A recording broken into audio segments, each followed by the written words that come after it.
Okay, having said that, let's get into a discussion of how the individual and the group interact and struggle. We are all born into a family. The family is the first group we know. Now, if one is against groups and is a total individual, let him or her go back and think about the family, which is the first primal group in all our existence, all our lives. Now, when you're a little baby, when you're a child, when you're growing up, you absolutely require a family. I know those who don't have a family are miserable and cannot live in a normal way. So a family is the first experience we have of groups, and it's a very, very significant and important one without which we cannot live. So here we have immediately a very important example that we can talk about, how the individual is very dependent on that familial group. What are we dependent on? Well, food, shelter, safety, security, entertainment, and many other things. Health. And as we live in that group of the family, we are educated, we are allowed to grow, we are allowed to develop friendship with others who are in a similar situation. Now, when we are little babies, we express our individuality by being very charming, being very wonderful, and everybody wants to hold us and take care of us and so on. But when we go to school and when we are amongst groups of friends, we end up with this situation where we are, shall we say, losing our uniqueness. We are becoming more of the crowd kind of a thing. Especially when you have other brothers and sisters. If you're an only child, it may be different. But when you have a lot of brothers or sisters or whatever, there's a struggle there to maintain your individuality even within the family. Some people manifest their individuality within large families by being very strange or rebellious or doing completely the opposite of what everybody else is doing. Others just become very quiet and go out and do whatever they want and don't tell anybody about it. Teenagers always have this need to manifest their individuality. And at that point, parents are severely challenged. Because from the parents' point of view, we're a group.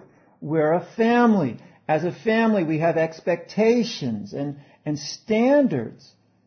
But the child who's in the teenage years, powered by puberty, starts to feel, I must be myself. I must do things for myself. Because puberty demands privacy. Unless you are in a very enlightened culture, which we're not. So then you have this situation where the individual puts signs on the door, do not come in my room, off limits, my room only. Well, let's look at it from this point of view. As they are developing their independence, it's not happening, but they're actually developing, to a small extent, their independence from their family. They are becoming more dependent on their new group, the friends. And this new group, the friends, has its own standards. It has its own expectations, its own form of acceptable dress, its own form of acceptable activities. And what happens at that point is that you're now entering into another group. And in that other group, you're losing your individuality. But you're thinking that this is what you want to do, that it's your individual choice to do it, unlike entering into your family, which you think is not your choice. Well, in actuality, that family is your choice, but that's not the point here. The point is that you now think that it's your choice. You're making that choice with full understanding to be in this group of friends. And according to your personal qualities, according to your personal characteristics, according to the way you are, the group of friends you choose is accordingly chosen. Now, why is it that all religious groups everywhere, all around the world, no matter who they are, go after late teens, early 20s for their new recruits? I suggest it's because when they leave the family group and they are in this in-between stage where they're looking at the world and the responsibilities of the world, they see, oh, that's very different. Don't forget, even if you are being a rebel, whatever you may be against your family, you have a place to eat, a place to sleep, someone who takes care of your health, someone who gives you security, someone who gets you clothes, and so on, entertainment. So although you think you're becoming independent by going with your friends and whatever, in reality, you're still economically and in many ways dependent. So one of the ways in which one grows up is a rite of passage when one is about to leave the home. It's a rite of passage when you're going to stand on your own 2 feet. Now, here you are on the gateway to leaving the home.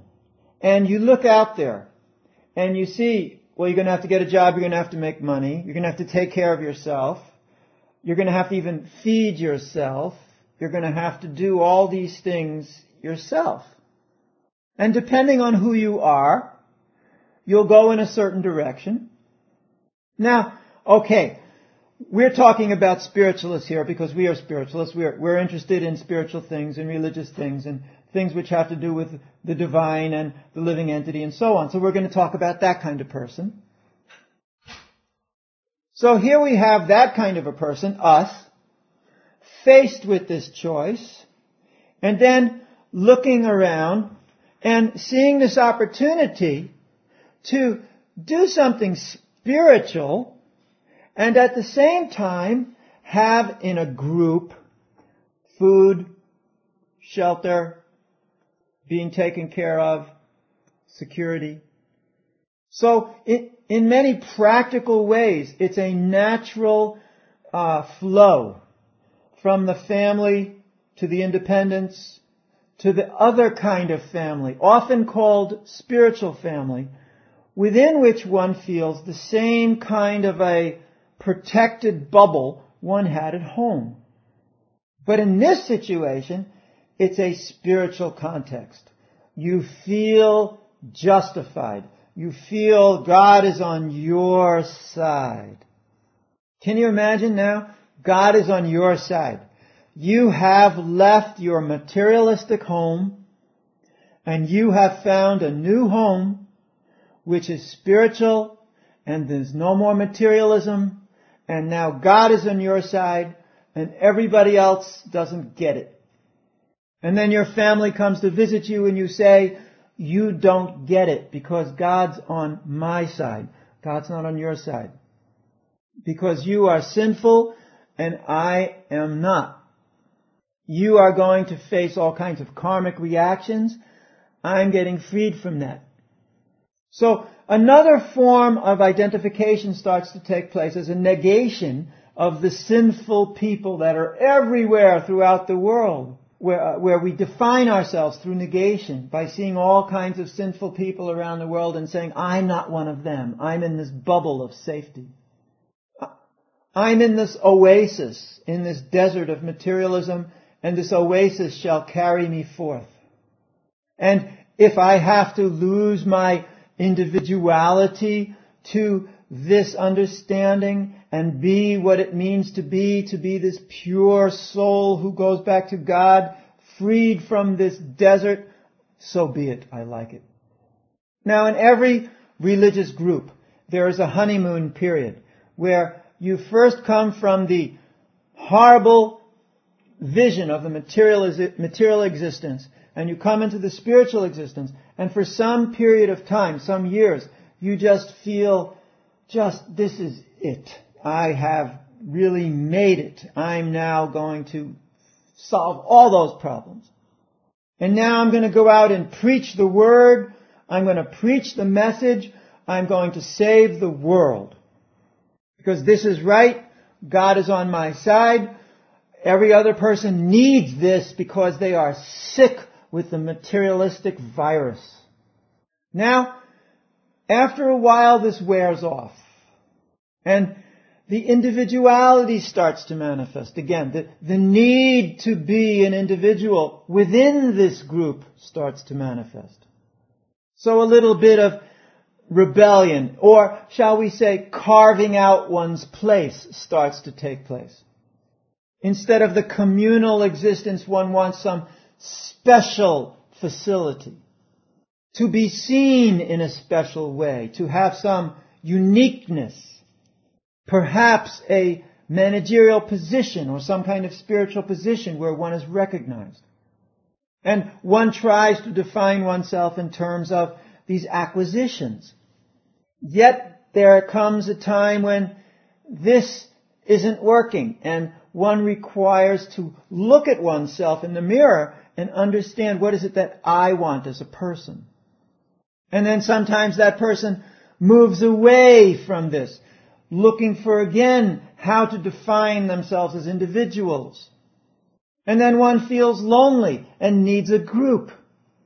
And in this way we have this constant intertwining of the need for having the support of others within a social environment and in defining ourselves as an individual.